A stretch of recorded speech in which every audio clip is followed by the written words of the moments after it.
नमस्कार, मी अजिंक्य भातंब्रेकर. तुम्ही पाहताय न्यूज 18 लोकमत. जगाच्या पाठीवर मध्ये आता आपण महत्त्वाच्या आंतरराष्ट्रीय घडामोडींचा आढावा घेऊया.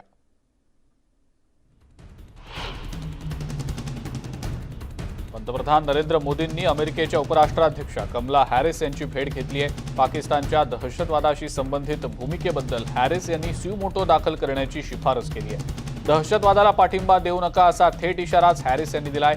पाकिस्ताननं दहशतवादी गटांवर लवकरात लवकर कारवाई करण्याची सूचनाही त्यांनी केली आहे. अमेरिका आणि भारत नैसर्गिक मित्र असल्याचंही त्या म्हणाल्या. पंतप्रधान नरेंद्र मोदींनी ऑस्ट्रेलियाचे पंतप्रधान स्कॉट मॉरिसन यांचीही भेट घेतली. ऑकस अर्थात ऑस्ट्रेलिया, ब्रिटन आणि अमेरिकेच्या त्रिस्तरीय सुरक्षा कराराबाबत या दोघांमध्ये यावेळेला चर्चाही झाली. या गटात भारत आणि जपानला सहभागी करून घ्यायला नकार दिला गेलाय. क्वाड हा गट ऑस्ट्रेलिया, भारत, जपान आणि अमेरिका यांचा आहे, तर ऑकस हा फक्त 3 देशांचा गट आहे. ऑकस इंडो पॅसिफिक प्रांतातील सुरक्षेसाठीचा 3 देशांमधला करार असल्याचं मॉरिसन यांनी स्पष्ट केलं, असं परराष्ट्र सचिव हर्षवर्धन श्रिंगला यांनी सांगितलं. जपान हा भारतासाठी अत्यंत महत्त्वाचा मित्र देश आहे, असं पंतप्रधान नरेंद्र मोदींनी म्हटलंय. त्यांनी जपानचे पंतप्रधान योशिहिदे सुगा यांची अमेरिकेत भेट घेतली. सहकार्य वाढवण्याबाबत या दोघांमध्ये विविध द्विपक्षीय मुद्द्यांवर चर्चा झाली. व्यापारी आणि सांस्कृतिक संबंध अधिक दृढ करण्यावर यापुढे भर देणार असल्याचं पंतप्रधान मोदी म्हणाले. पंतप्रधान नरेंद्र मोदी आणि अमेरिकेचे राष्ट्राध्यक्ष जो बायडन यांची आज भेट होणार आहे. अमेरिकेत सत्ता बदल झाल्यानंतर या दोन्ही नेत्यांमध्ये 3 वेळेला व्हर्च्युअल मीटिंग झाली आहे, पण प्रत्यक्ष भेट मात्र पहिल्यांदाच होतीये. त्यामुळे संपूर्ण जगाचं या भेटीकडे लक्ष लागलेलं आहे. यापूर्वी फेब्रुवारी आणि एप्रिलमध्ये दोन्ही नेत्यांमध्ये चर्चा झाली होती. व्यापार, सुरक्षा आणि दहशतवाद या 3 महत्त्वाच्या मुद्द्यांवर या दोन्ही नेत्यांमध्ये चर्चा होणं अपेक्षित आहे. पंतप्रधान नरेंद्र मोदी आज क्वाडच्या बैठकीत पहिल्यांदाच सहभागी होणार आहेत. अमेरिका, जपान, ऑस्ट्रेलिया या देशातल्या नेत्यांसह ते क्वाड बैठकीमध्ये प्रत्यक्ष सहभागी होतील. अमेरिकेचे राष्ट्राध्यक्ष जो बायडन यांनी ही बैठक आयोजित केली आहे. क्वाडनं घेतलेल्या लसीकरणाबाबतच्या पुढाकाराबद्दलही या बैठकीत चर्चा होईल.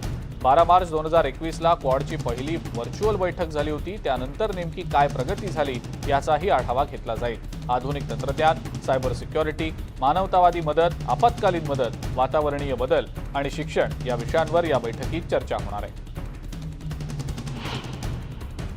अमेरिका दौऱ्यावर पोहोचलेले पंतप्रधान नरेंद्र मोदी यांनी क्वालकॉमचे सीईओ क्रिस्टियानो अॅमोन यांची भेट घेत डिजिटल इंडियाला एक पाऊल पुढे घेऊन जाण्याचा संकल्प केला आहे. क्वालकॉम कंपनीची भारतात मोठी गुंतवणूक असून रिसर्च अँड डेव्हलपमेंटसह अनेक क्षेत्रात ही कंपनी कार्यरत आहे.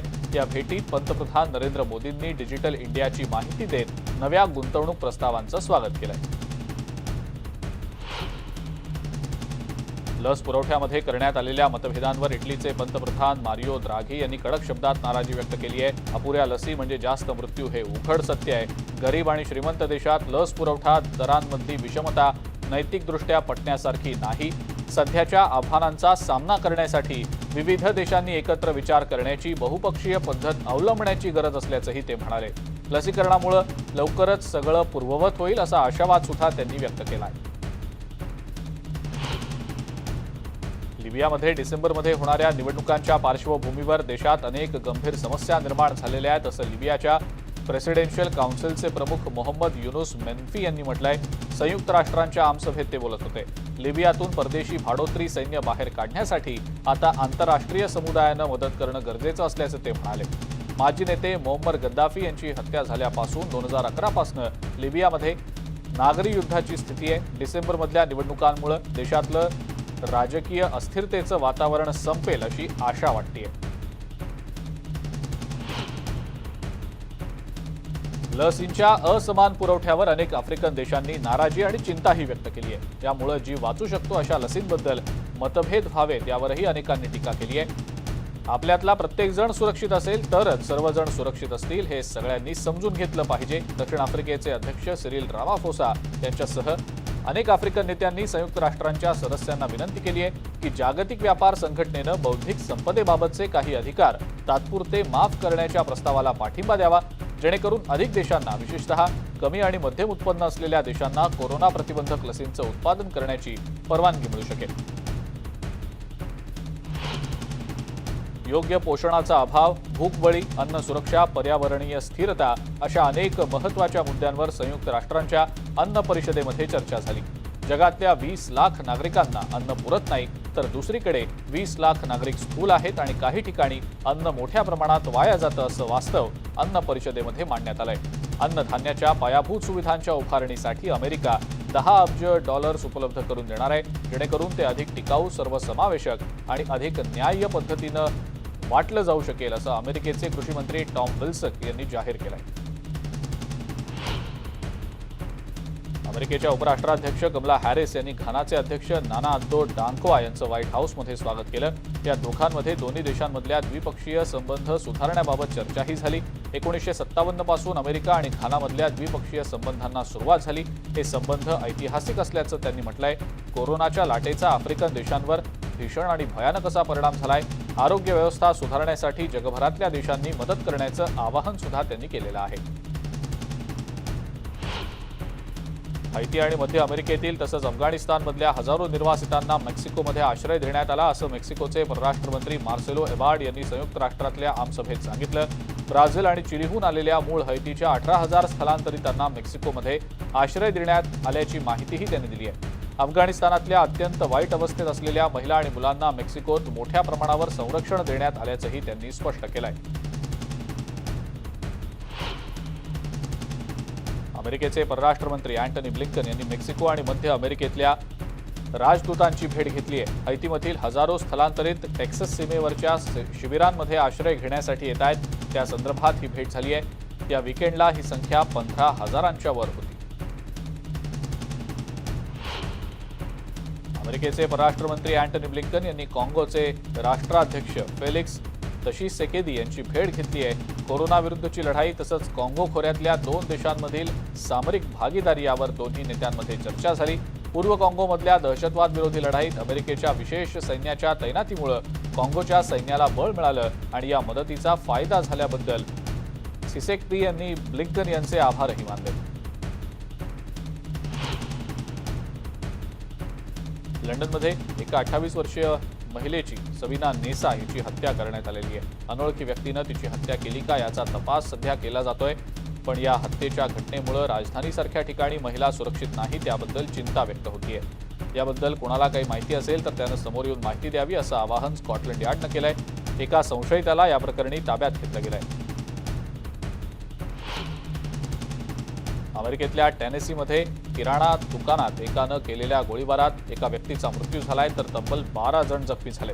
जखमींना रुग्णालयात दाखल करण्यात आलंय. स्वतःवर केलेल्या गोळीबारात हल्लेखोराचा मृत्यू झाल्याचं पोलिसांनी सांगितलं.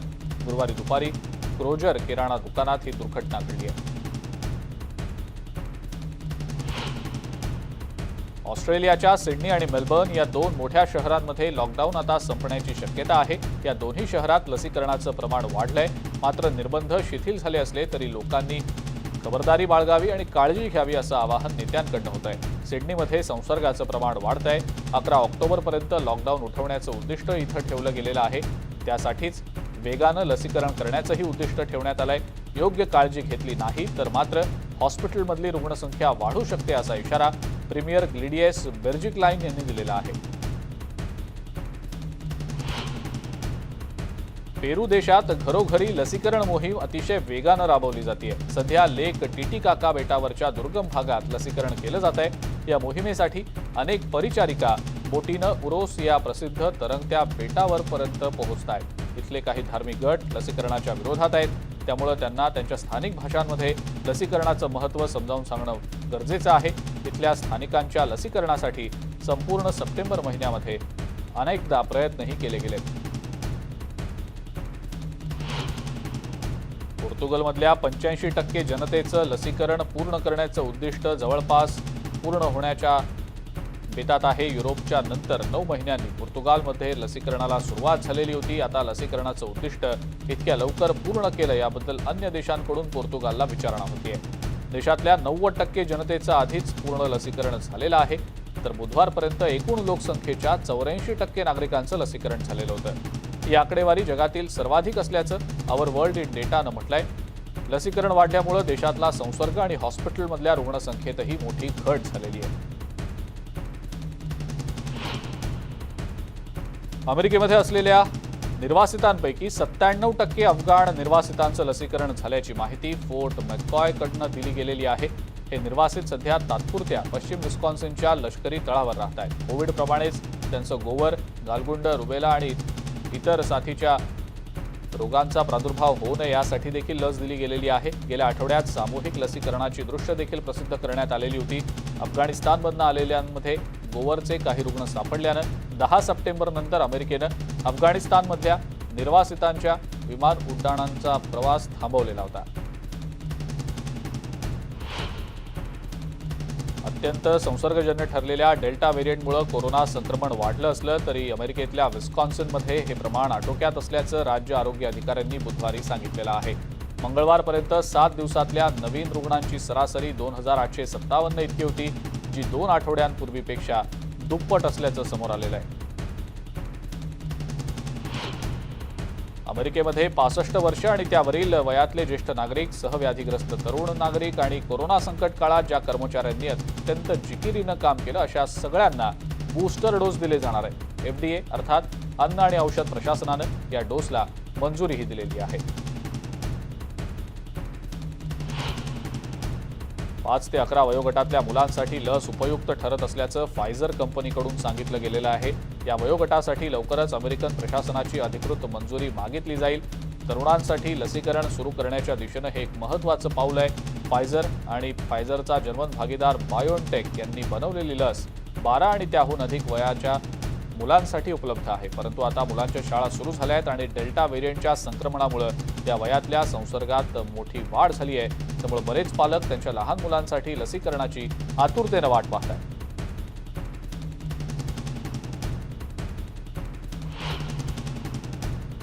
जगाच्या पाठीवर मध्ये वेळ झाली एका ब्रेकची। बघत रहा न्यूज 18 लोकमत।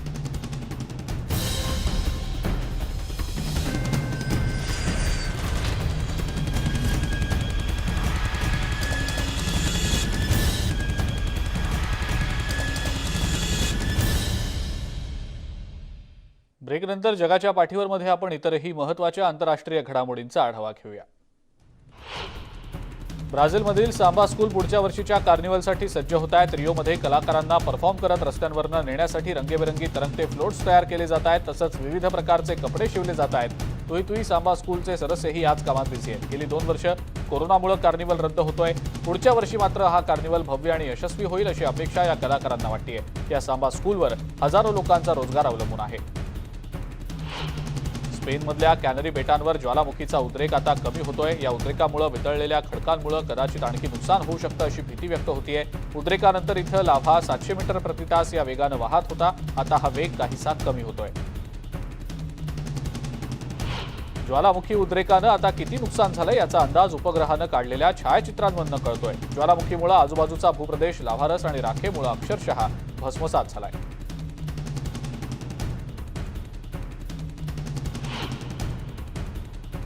आणि या सगळ्या महत्त्वाच्या आंतरराष्ट्रीय घडामोडींसह जगाच्या पाठीवर मध्ये वेळ झाली आहे इथंच थांबण्याची। ताज्या बातम्या आणि अपडेट्ससाठी बघत राहा फक्त न्यूज 18 लोकमत।